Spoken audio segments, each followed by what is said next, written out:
ರಾಜ್ಯದಲ್ಲಿ ಜೋರಾಗಿದೆ ಎಸ್ಐಆರ್ ಸಮರ. ಇವತ್ತು ಎಚ್.ಡಿ. ಕುಮಾರಸ್ವಾಮಿಯಿಂದ ಮತ್ತೊಂದು ವಿಡಿಯೋವನ್ನ ಬಿಡುಗಡೆ ಮಾಡಲಾಗಿದೆ. ಶಾಸಕರ ಫೋಟೋವನ್ನ ಇಟ್ಟುಕೊಂಡು ಎಸ್ಐಆರ್ ಅನ್ನ ಮಾಡಲಾಗ್ತಾ ಇದೆ. ಮತ ಪರಿಷ್ಕರಣಾ ಪಟ್ಟಿ ಈಗ ಏನು ನಡೀತಾ ಇದೆ, ಆದ್ರೆ ಈ ಒಂದು ಪರಿಷ್ಕರಣಾ ಪಟ್ಟಿಯನ್ನ ಯಾವ ರೀತಿಯಾಗಿ ಮಾಡಬೇಕು, ಯಾವುದೇ ರೀತಿಯಲ್ಲೂ ಕೂಡ ಇಲ್ಲಿ ಯಾರೊಬ್ಬರು ಕಾನೂನನ್ನ ಉಲ್ಲಂಘನೆ ಮಾಡುವ ಹಾಗಿಲ್ಲ. ಆದ್ರೆ ಇಲ್ಲಿ ಯಶವಂತಪುರ ಶಾಸಕರ ಫೋಟೋ ಇಟ್ಕೊಂಡು ಎಸ್ಐಆರ್ ಮಾಡಲಾಗ್ತಿದೆ. ನಮ್ಮ ಕಾರ್ಯಕರ್ತರು ಇದನ್ನ ಪತ್ತೆ ಹಚ್ಚಿದ್ದಾರೆ. ವಿಡಿಯೋ ಮಾಡ್ತಿದ್ದಂತೆ ಅಧಿಕಾರಿಗಳು ಕ್ಷಮೆ ಕೇಳಿದ್ದಾರೆ ಅಂತ ಹೇಳಿ ವಿಡಿಯೋವನ್ನ ಇವತ್ತು ಬಿಡುಗಡೆ ಮಾಡಿದ್ದಾರೆ ಕೇಂದ್ರ ಸಚಿವರಾಗಿರುವ ಕುಮಾರಸ್ವಾಮಿ ಅವರು. ಎಸ್ಐಆರ್ ಅನ್ನ ನಿಷ್ಪಕ್ಷಪಾತವಾಗಿ ಮಾಡಲು ಅಧಿಕಾರಿಗಳಿಂದ ಸಾಧ್ಯ ಇಲ್ಲ. ರಾಜ್ಯಕ್ಕೆ ಬೇರೆ ಮುಖ್ಯಸ್ಥರನ್ನ ನೇಮಕ ಮಾಡಬೇಕಾಗಿದೆ ಅಂತ ಕೇಂದ್ರ ಚುನಾವಣಾ ಆಯೋಗಕ್ಕೂ ನಾನು ದೂರು ಕೊಡ್ತೇನೆ ಅಂತ ಹೇಳಿದ್ದಾರೆ ಎಚ್.ಡಿ. ಕುಮಾರಸ್ವಾಮಿ ಅವರು. ಇಲ್ಲಿ ಬೇರೆ ಮುಖ್ಯಸ್ಥರನ್ನ ನೇಮಕ ಮಾಡಬೇಕು ಅಂತ ನಾನು ಕೇಂದ್ರ ಚುನಾವಣಾ ಆಯೋಗಕ್ಕೆ ದೂರನ್ನ ಸಲ್ಲಿಸ್ತೀನಿ ಅಂತ ಹೇಳಿದ್ದಾರೆ. ರಾಜ್ಯದಲ್ಲಿ ಅಕ್ರಮವಾಗಿ ಮತದಾರರನ್ನ ಸೇರಿಸಲಾಗ್ತಿದೆ. ಕೇಂದ್ರ ಚುನಾವಣಾ ಆಯುಕ್ತರಿಗೆ ನಾನು ದೂರು ಕೊಡ್ತೀನಿ ಅಂತ ಕೇಂದ್ರ ಸಚಿವ ಎಚ್.ಡಿ. ಕುಮಾರಸ್ವಾಮಿ ಹೇಳಿಕೆಯನ್ನ ಕೊಟ್ಟಿದ್ದಾರೆ. ಶಾಸಕರ ಫೋಟೋವನ್ನ ಇಟ್ಟುಕೊಂಡು ಅಲ್ಲಿ ಎಸ್ಐಆರ್ ಮಾಡಲಾಗ್ತಾ ಇದೆ ಅನ್ನುವಂತಹ ಆರೋಪವನ್ನ ಕೂಡ ಮಾಡಿದ್ದಾರೆ ಕುಮಾರಸ್ವಾಮಿ ಅವರು. ನಮ್ಮ ಕಾರ್ಯಕರ್ತರು ಹೋದಂತಹ ಸಂದರ್ಭದಲ್ಲಿ ವಿಡಿಯೋ ಮಾಡುವಂತಹ ಸಂದರ್ಭದಲ್ಲಿ ಅಲ್ಲಿಂದ ಎಸ್ಕೇಪ್ ಆಗಿದ್ದಾರೆ ಅನ್ನುವಂತಹ ಒಂದು ಆರೋಪವನ್ನು ಕೂಡ ಮಾಡಿದ್ದಾರೆ. ವಿಡಿಯೋವನ್ನ ಕೂಡ ಇವತ್ತು ಅವರು ಬಿಡುಗಡೆ ಮಾಡಿದ್ದಾರೆ. ಇದರಲ್ಲಿ ಮೈತ್ರಿ ಹಾಗೇನೆ ಕಾಂಗ್ರೆಸ್ ನಡುವೆ ಜಟಾಪಟಿ ಜೋರಾಗಿ ನಡೀತಾ ಇದೆ. ಇವತ್ತು ಈ ಒಂದು ಪ್ರಕ್ರಿಯೆಯಲ್ಲಿ ಈ ಅಧಿಕಾರಿಗಳಿಗೆ ಅವರ ಒಂದು ಬುಕ್ಲೆಟ್ಗಳು, ಅವ್ರ ಫೋಟೋ ಇರ್ತಕ್ಕಂಥ ಬುಕ್ಲೆಟ್ಗಳಲ್ಲಿ ಅದು ಮತದಾರ ಲಿಸ್ಟ್ ಇಟ್ಕೊಂಡವರು ಏನು ಇಟ್ಕೊಂಡಿದ್ರು ಅದೆಲ್ಲ ತನಿಖೆ ಆಗಬೇಕು. ಇವತ್ತು ಮತದಾರರನ್ನ ಇವತ್ತೇನು ಐಡೆಂಟಿಫೈ ಮಾಡ್ತಕ್ಕಂಥ ವಿಷಯದಲ್ಲಿ ಸರ್ಕಾರದ ಅಧಿಕಾರಿಗಳನ್ನು ಡೆಪ್ಯೂಟ್ ಮಾಡಿದ್ದಾರೆ ಸರ್ಕಾರದಲ್ಲಿ.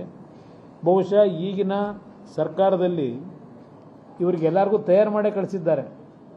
ಇಡೀ ರಾಜ್ಯದ ಅಧಿಕಾರಿಗಳಿಗೆ ಈ ಸರ್ಕಾರದ ಗುಲಾಮರಾಗಿ ಕೆಲಸ ಮಾಡಿ ಅಂತ ಹೇಳಿರಬೇಕು. ಬಹುಶಃ ಇವತ್ತು ನಿಮಗೆ ರೆಡ್ ಹ್ಯಾಂಡ್ ಆಗಿ ಯಾವೊಬ್ಬ ಅಧಿಕಾರಿ ಇವತ್ತು ಪ್ರಾಮಾಣಿಕವಾದ ಕೆಲಸ ಮಾಡಬೇಕು ಪಾರದರ್ಶಕತೆಯಿಂದ.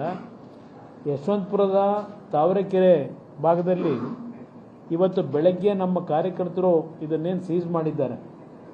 ಆ ಹೆಣ್ಣು ಮಗಳು ಇವತ್ತು ಅಧಿಕಾರಿಯಾಗಿ ಏನು ಕೆಲಸ ಮಾಡ್ತಾರೆ, ಸಾರಿ ಕೇಳ್ತಾರೆ. ಇನ್ನೊಬ್ಬ ಅಧಿಕಾರಿ ಬರ್ತಾನೆ, ಆಯ್ತು ಈಗ ಮಾಡಿದ್ದು ವಿಡಿಯೋ ಮಾಡಬೇಡಿ ಅಂತಾನೆ. ಇದು ಯಾವ ರೀತಿ ನಡೆಸ್ತಾ ಇದ್ದಾರೆ ನಮ್ಮ ಕಾಂಗ್ರೆಸ್ನ ಮಹಾನ್ ಈಗ ಹೊಸ ಅಧ್ಯಕ್ಷರು ಏನು ಭಾಷಣ ಮಾಡಿದ್ದಾರೆ ಇವತ್ತು. ಎಸ್ಐಆರ್ ವಿಚಾರದಲ್ಲಿ ಕಾಂಗ್ರೆಸ್ ಬಿಜೆಪಿ ನಡುವೆ ವಾಕ್ಸಮರ ಜೋರಾಗಿದೆ. ಬಿಎಲ್ಎ ಬಿಎಲ್ಒಗಳ ದುರುಪಯೋಗ ಆಗ್ತಾ ಇದೆ ಅಂತ ಬಿಜೆಪಿ ಆರೋಪವನ್ನ ಮಾಡಿದೆ.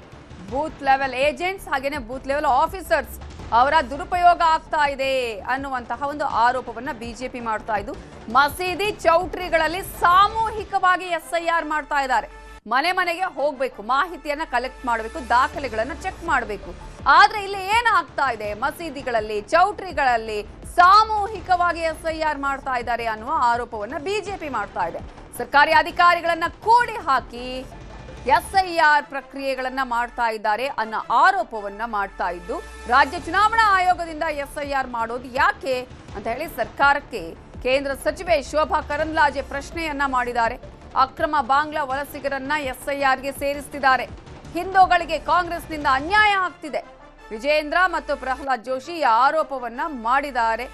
ಎಸ್ಐಆರ್ ವಿಚಾರದಲ್ಲಿ ಕಾಂಗ್ರೆಸ್ ಬಿಜೆಪಿಯ ನಡುವೆ ವಾಕ್ಸಮರ ಜೋರಾಗಿ ನಡೀತಾ ಇದೆ. ಜಿಬಿಎ ವ್ಯಾಪ್ತಿಯಲ್ಲಿ 27 ವಾರ್ಡ್ಗಳಲ್ಲಿ ಎರಡೆರಡು ಎಸ್ಐಆರ್ ನಡೀತಾ ಇದೆ. ಮಹದೇವಪುರ ಮತ್ತು ಗಾಂಧಿನಗರಕ್ಕೆ ಸಂಬಂಧಪಟ್ಟಂತ ವ್ಯಾಪ್ತಿಯಲ್ಲಿ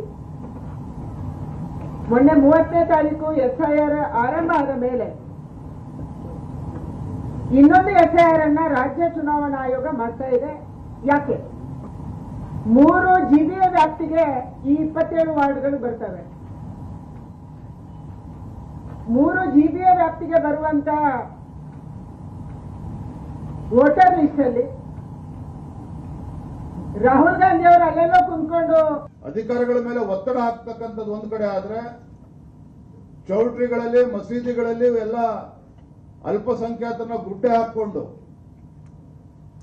ಅಧಿಕಾರಿಗಳನ್ನ ಕೂರಿಸಿಕೊಂಡು ಹಿಂದೂಗಳಿಗೆ ಅನ್ಯಾಯ ಮಾಡುವಂತ ಕೆಲಸವನ್ನು ಕೂಡ ಮಾಡ್ತಾ ಇದ್ದಾರೆ. ನೋಡಿ, ಮತ್ತೊಂದು ಕಡೆ ಸಾಗರದಲ್ಲಿ ಅಧಿಕಾರಿಗಳು ಇದನ್ನು ಹಂಚ್ತಾ ಇದ್ದಾರೆ.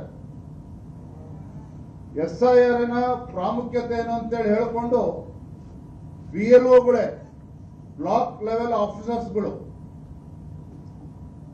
ಮನೆಗೆ ತೆರಳಿ ಕಾಂಗ್ರೆಸ್ ಪಕ್ಷದ ಪರವಾಗಿ ಪ್ರಚಾರವನ್ನು ಮಾಡೋದಕ್ಕೆ ಇವತ್ತು ಅಧಿಕಾರಿಗಳನ್ನ ಬಳಸ್ಕೊಳ್ತಾ ಇದ್ದಾರೆ.